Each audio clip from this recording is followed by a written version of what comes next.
નમસ્કાર બાળમિત્રો, આજે ધોરણ 6 પ્રકરણ નંબર 3 કાપડમાંથી કાપડ કેવી રીતે બને છે તે આપણે શીખવાનું છે. આપણા પાઠનું નામ છે રેસાથી કાપડ, એટલે કે કાપડ કેવી રીતે બનતું હોય છે. એ પહેલા આપણે એક વાત કરી લઈએ કે જ્યારે આપણે પ્રકરણ 3 જોઈએ છે ત્યારે એમાં પહેલી અને બૂજોની વાત આવે છે કે પહેલી અને બૂજો. પહેલી અને બૂજો કોઈ ક્વિઝ સ્પર્ધા હોય છે, એમાં કંઈક ઇનામ જીતે છે. તો ઇનામ જીતે છે ત્યારે એમને એમ થાય છે કે આપણે આપણા મમ્મી પપ્પા માટે કંઈક ખરીદીએ. એમને વિચાર આવે છે કે હવે આપણે શું ખરીદીએ. તો એના માટે એ બજારમાં જાય છે. બજારમાં જુએ છે, કાપડની દુકાનમાં જાય છે. કાપડની દુકાનમાં જઈને દુકાનદારને કહે છે જુદા જુદા કાપડ જોઈએ છે, જુદા જુદા તાકા જોઈએ છે. એ બધા કાપડ એને અલગ અલગ દેખાય છે, અલગ અલગ રંગના દેખાય છે. અમુક કપડા જાડા હોય છે, અમુક કાપડ પાતળું હોય છે. આ રીતે જુદા જુદા પ્રકારના કાપડ જોતા હોય છે. એમણે એમની મમ્મી માટે સાડી ખરીદવી છે, પપ્પા માટે શર્ટ કે પેન્ટ માટે કાપડ ખરીદવું છે. તો એ ખરીદતા પહેલા એમણે કાપડ જોયા. એમને ઘણી બધી વિવિધતાઓ એની અંદર જોવા મળે.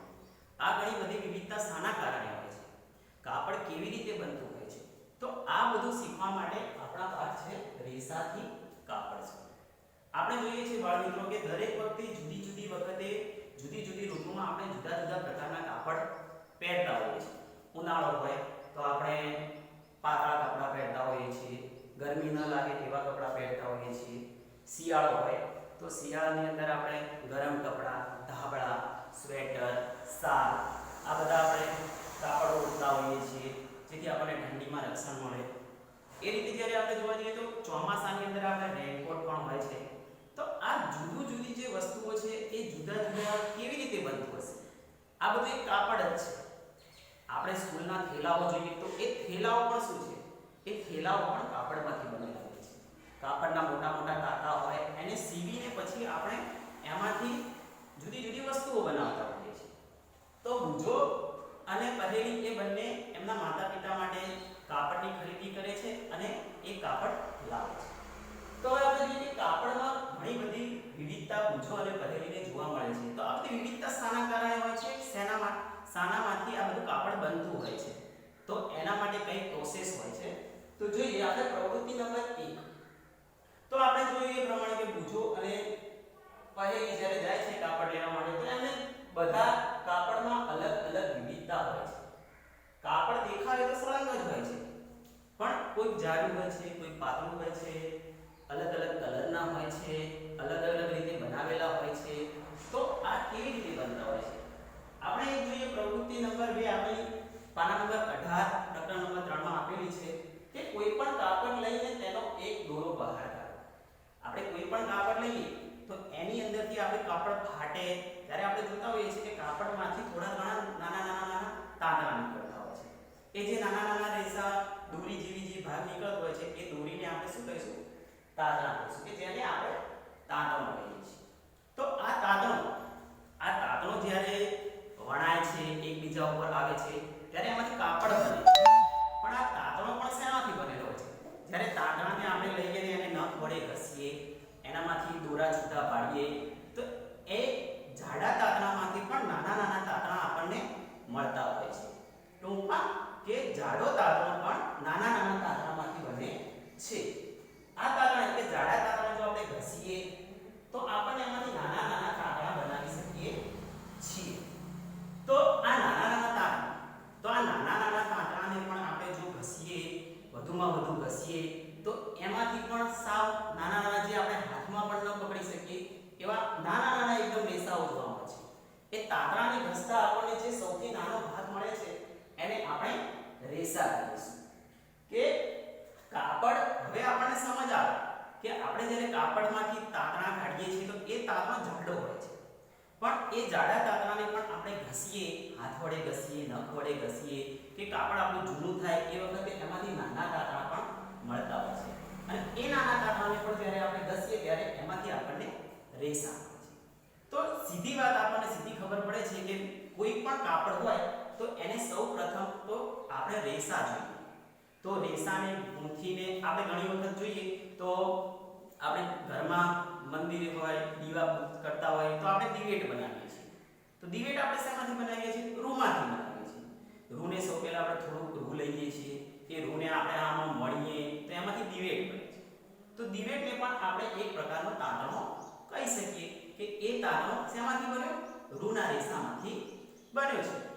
ઘણીવાર આપણે સોયમાં દોરો પરોવતા હોઈએ તો જ્યારે આપણે સોયમાં દોરો પરોવતા હોઈએ તો આપણે એને થોડો પલાળીએ છીએ, એક સીધો તાંતણો બનાવીએ છીએ. એ સીધો તાંતણો એની અંદર જશે તો આરામથી જઈ શકે છે. પણ ઘણીવાર કેવું થાય છે કે આપણે સોયમાં દોરો પરોવવા જઈએ તો એ જે દોરો હોય છે એ 2-3 તાંતણાની અંદર વિભાજિત થઈ જતો હોય છે. તો આપણને એ વખતે પણ ખ્યાલ આવે કે આ તાંતણો હજુ નાના નાના તાંતણામાંથી બનેલો છે. તો ટૂંકમાં આપણને સીધી ખબર પડે છે કે હવે સૌથી પહેલા આપણે રેસા જોઈશે. એ રેસાને આપણે વણીને નાના નાના તાંતણા બનાવીશું. એ નાના નાના તાંતણાને ભેગા કરીને આપણે મોટો તાંતણો બનાવીશું. આ બધા તાંતણાઓ એકબીજા ઉપર સરખી રીતે ગોઠવવામાં આવે છે. એક બે પ્રોસેસ છે કે વણાટ અને ગૂંથણ. આ બે પ્રોસેસ આપણે આગળ બીજા વિડિયોમાં જોવા મળશે. તો સૌથી પહેલા આપણને રેસા ક્યાંથી મળશે?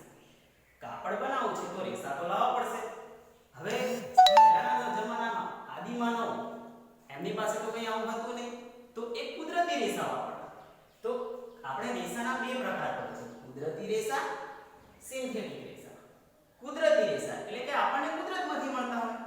કુદરતમાંથી મળતા હોય એવા રેસા કયા કયા હોય બાળ મિત્રો? તો સૌથી પહેલા કે પ્રાણીમાંથી મળે અથવા તો વનસ્પતિમાંથી. તો વનસ્પતિમાંથી અથવા તો પ્રાણીમાંથી મળતા રેસાઓને આપણે કુદરતી રેસા કહીએ. જોઈએ તો આપણને સૂતર જે કપાસમાંથી મળશે, શણનું વૃક્ષ હોય છે, શણનું ઝાડ હોય છે, રેશમ તો રેશમના કીડામાંથી આપણને મળતું હોય છે, ઊન ઘેટા બકરા એમાંથી આપણને મળતા હોય છે. એ બધાના શરીર ઉપરથી આપણે જે અથવા તો વનસ્પતિમાંથી આપણને રેસા મળતા એ બધા રેસાને આપણે ભેગા કરીએ અને ભેગા કરીને આપણે નાના નાના તાંતણા બનાવી શકીએ છીએ. આ ઉપરાંત આજના જમાનામાં મોડર્ન યુગની અંદર આપણે જોઈએ તો સિન્થેટિક રેસા કે જે આપણને પ્રાણીઓમાંથી કે વનસ્પતિમાંથી નથી મળતા, જેને આપણે રાસાયણિક પદાર્થોમાંથી બનાવાય છે. તો રાસાયણિક પદાર્થોમાંથી બનાવતા હોય એવા રેસાઓને આપણે સિન્થેટિક રેસા કહીશું. દાખલા તરીકે પોલિએસ્ટર, નાયલોન, એક્રેલિક આ બધા કુદરતમાંથી નથી મળતા. આપણે રાસાયણિક પદાર્થોનો ઉપયોગ કરીને એમાંથી રેસા બનાવવામાં આવે છે અને એમાંથી તાંતણા બનાવવામાં આવે છે. એટલા માટે રેસાના આપણે કેટલા પ્રકાર થાય મિત્રો? સિન્થેટિક રેસા, કુદરતી રેસા. કુદરતી રેસા કુદરતમાંથી મળે છે, પ્રાણીમાંથી અથવા તો વનસ્પતિમાંથી મળે છે, જેમ કે સૂતર, શણ, રેશમ, ઊન. અને સિન્થેટિક રેસા કે જે રાસાયણિક પદાર્થોમાંથી બને છે તેને આપણે પછી પોલિએસ્ટર, નાયલોન, એક્રેલિક. તો બાળ મિત્રો આપણને અહીંયા એક વાત સમજ આવી કે કોઈ પણ કાપડ બનાવવું હોય તો સૌથી પહેલા આપણે શેની જરૂર પડશે? રેસાની જરૂર પડશે. તો સૌથી પહેલા રેસા આવશે. એ રેસાને આપણે ભેગા કરીએ છીએ. ત્યારબાદથી આપણે શું બનાવીશું? નાના નાના તાંતણા બનાવીશું. નાના નાના તાંતણામાંથી આપણે મોટો તાંતણો બનાવીશું. એ મોટા તાંતણામાંથી એનાથી પણ મોટો તાંતણો બનશે. એ તાંતણાઓને આપણે ભેગા કરીને વણાટ અને ગૂંથણ કરીશું કે જેની પ્રોસેસ આપણે બીજા વિડિયોની અંદર જોઈશું. બીજા વિડિયોની અંદર આપણને આ બધા રેસા કેવી રીતે કાઢવામાં આવે છે એ પણ આપણને સમજ પડશે. તો આ વિડિયોમાં આપણે એટલું જ શીખ્યા છીએ કે કાપડમાં શું હોય છે? વિવિધતા હોય છે. જુદા જુદા પ્રકારની વિવિધતા કાપડની અંદર હોય છે અને તેના પછી પણ કાપડ આપણે કેવી રીતે બનતું હોય છે એ આપણે શીખ્યા. ત્યાર પછી આપણે રેસા શેમાંથી મળે છે? કુદરતી રેસા હોય છે અને સિન્થેટિક રેસા હોય છે. એ વસ્તુ આપણે સમજી. અને રેસાની સીધી સાદી પ્રોસેસ, સૌથી પહેલા રેસા, નાના તાંતણા, મોટા તાંતણા, વણાટ, ગૂંથણ અને એમાંથી કાપડ બને છે. અને આ કાપડનો આપણે જુદી જુદી રીતે ઉપયોગ કરતા હોઈએ છીએ. બરાબર? તો આપણે આટલી પ્રોસેસ સમજ્યા. અસ્તુ. જય હિન્દ, જય ભારત.